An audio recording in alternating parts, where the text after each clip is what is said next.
Hi, welcome to Watch It Played. My name is Rodney Smith.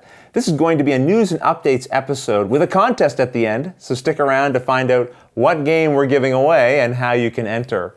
But first I want to talk to you about Periscope. Do you know what Periscope is? Well, I didn't until really around Gen Con 2015, where I saw some friends using it. When I first heard about Periscope, I felt about it the same way I felt about Twitter when I first heard about that, which is to say, I thought it sounded ridiculous. This will never last. Well, wasn't I wrong? And boy, has Twitter won me over, and now so is Periscope. So what is it? Well, it's an app that you can install on your phone, and then you can broadcast live what your camera is seeing. What's interesting about the content is, well, there's a couple of things that are primarily interesting. One is viewers can give you live feedback when they're watching. So they can leave comments that show up here, and they can also touch the screen in this corner to send little hearts your way, to let you know, okay, this part of the video I'm really enjoying, or this is something you're saying that I agree with, for example. But again, you can leave specific comments that the person who's broadcasting can see and then respond to live. The other thing that's interesting is that after 24 hours, the content goes away forever. So you don't have to watch it live, but if you watch it afterwards, you have to do it within 24 hours.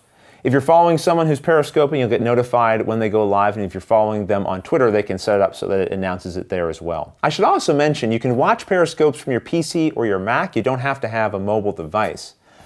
But what was it about Periscope that won me over? Well, first of all, I enjoyed watching my friends do it. Matt from Board Game Replay and Marty from Rolling Dice and Taking Names, and now there's a whole bunch of other people I'm following as well. But for me, there's been times where I've finished playing a game and I thought to myself, wow, I could teach that in 5 to 10 minutes right now. It's fresh in my mind. There's times maybe I've had a thought about the hobby that I wanted to share. And I thought, I think some of my viewers, some of the other people who are obsessed with board games like I am, would enjoy talking about this or seeing this content. But I know I don't have room in my schedule to come down here, script, set up the lights, the camera, shoot it, and then edit it and post it on YouTube. Because this is the format I want the content that we create for our channel to be in. Well lit, easy for you to follow along. But if I could just live stream something, that would allow me to create content where I can be more casual about it, where I'm not overly concerned about the video quality. I do want it to be watchable, of course, and succinct. But again, it allows me to do something in 5 to 10 minutes that would normally take me 2 to 3 hours to potentially create. So that's great. I also like the instant feedback. If I shoot a video like I'm doing today and afterwards someone's like, man, I wish I could have seen something else inside that box that you were showing me, there's no way for me to do that without coming back and reshooting, which I'm not going to do.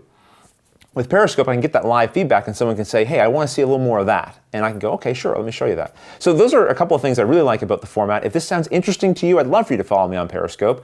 You can install the app and then search for Watch It Played and you'll find me.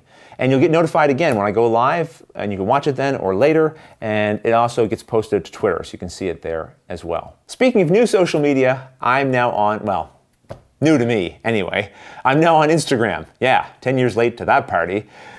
Instagram is a place you can post pictures, primarily that's what it's for, and I often do this on Twitter, and I will continue doing that.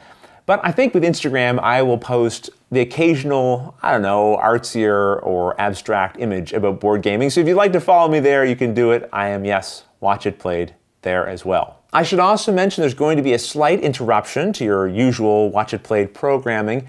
2 days from the time of this recording, Andrea is going to be arriving home from Japan, where she's been for a year. Obviously, we're very excited about that and want to spend some time with her. A few days after she gets home, we're going to take her and go visit some family. My parents, Christy's parents, and just spend some time with her before she goes away to university a couple of weeks after getting home. So yeah, some of the content on the channel will drop off for a short period of time, but I'm still going to be spending time, of course, creating behind the scenes, working on scripts for videos.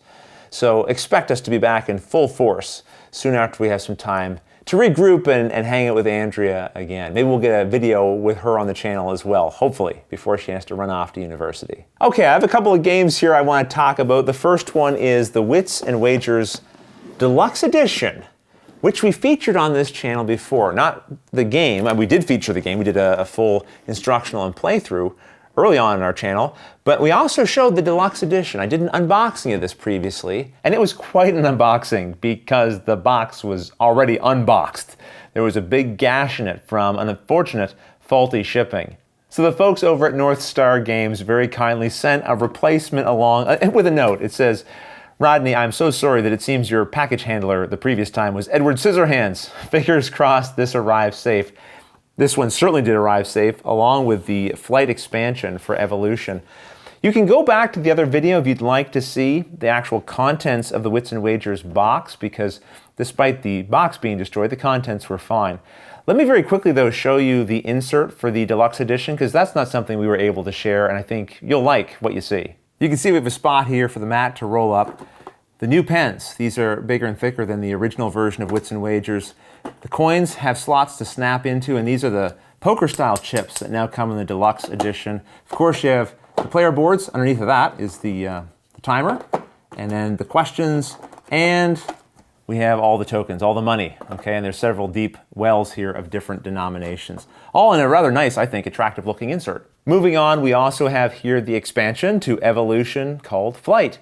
And if you haven't seen it, we have a full instructional video for the base game Evolution, and I'll put a link to that in the description of this video. I don't typically cover expansions on the channel, but I can give a quick overview of what this adds to the gameplay. First of all, instead of just creating normal species, you now have the option of creating ones that can fly. But instead of discarding one card from your hand, you're going to have to discard 2 of them to create a flying species. And at most, they're going to be able to have a body size of 3, not 6. And all that extra energy required to utilize their wings is going to cost you additional food. They have an upkeep cost of food equal to their body size. Certain traits that you'll find in this expansion only work for flying creatures. And we have a new source for food, which is this area here called the cliff, that creatures with flight can take advantage of. It's also harder for carnivores to attack creatures with flight. The carnivore is also going to have flight itself. As far as the core mechanics of the gameplay, it remains the same. The flight expansion just gives you a new type of species to work with and new strategies to potentially explore. Well, I promised you a contest, and let's have one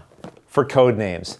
This was very popular at Gen Con 2015. I believe they sold out of all the copies that they brought to the show, but they kindly gave me an extra one that I could give away to one of our viewers. So a big thank you to Czech Games Edition for that.